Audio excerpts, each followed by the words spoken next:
Many of us would like to improve our lives, but the thing is, many of us do not know the first step when it comes to doing so. My name is Anthony Cerency, and I'm going to be breaking down Abraham Maslow's hierarchy of needs. Um, Maslow's hierarchy of needs is more so of a motivational theory in the world of psychology.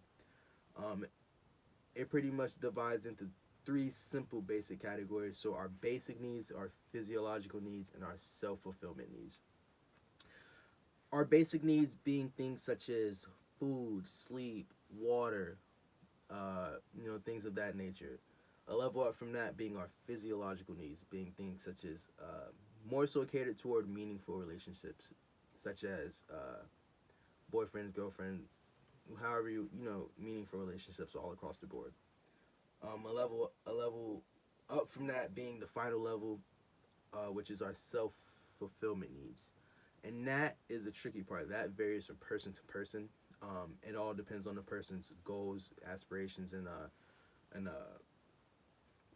how would you say, morals, I would say. And then I also want to get into the difference between good and bad habits, because good and bad habits will make or break your day, depending on how you look at it.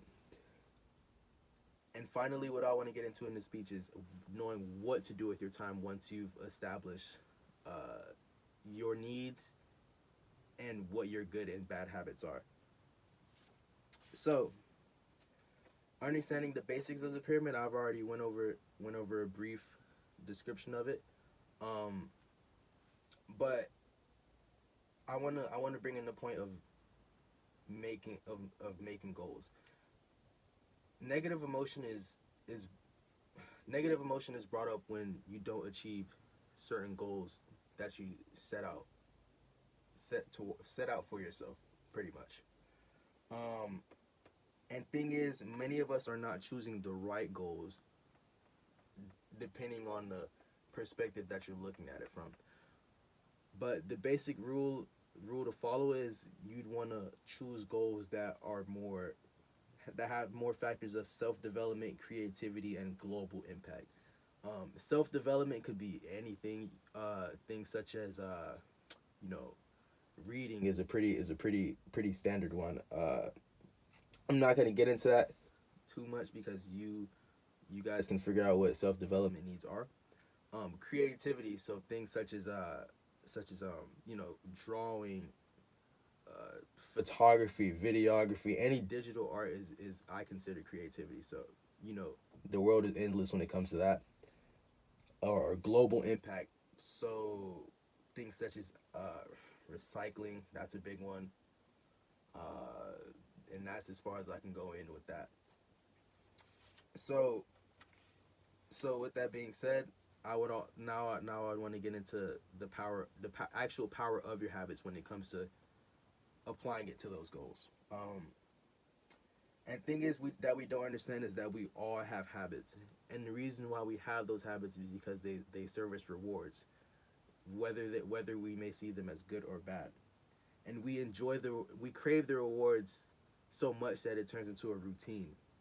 And when it comes to bad habits, it's more so advised that you redirect the energy of your bad habits into something more positive,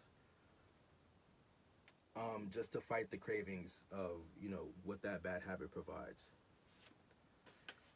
Also, another important thing that you want to take into account are keystone habits, because keystone habits actually develop you into the person that you are.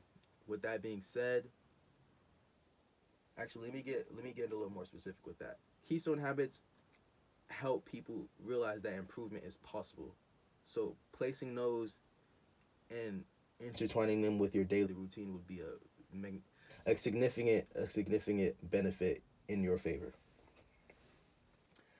Uh, Moving on from that, once you figured out what your good and bad habits are, and you've got a good idea of what your goals are, it's a good thing to know what to do with your time, because many of us are spending our time in ways that we do not really want to spend our time. Um, with that being said, it comes it really it when it comes to managing your time, you can do it in a multitude of ways. But with that being said, you're obviously gonna have a to do list um for tasks that you want to complete out. And our biggest problem when it comes to making a to do list, we we usually pack our day full of activities, and we never plan free time or leisure time for ourselves.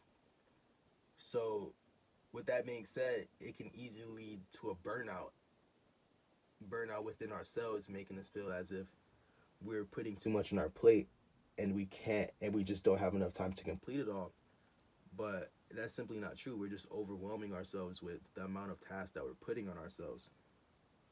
And the importance of managing your time is just really significant when it comes down to choosing. Well, when it comes when once you've defined your goals, time management becomes a significant factor in achieving those goals.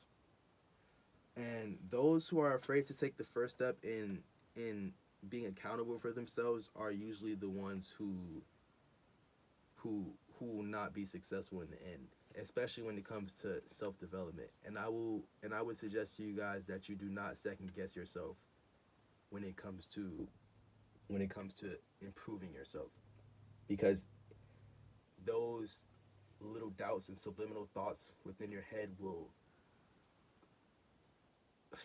sooner but slowly but surely turn into a bigger problem, which will ultimately lead to the denial within yourself, and that is not a good thing.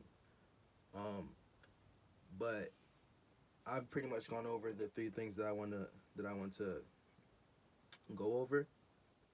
And with that being said, I would like you guys to not second guess yourself when it comes to improving yourself. And yeah, I hope you guys have a good day.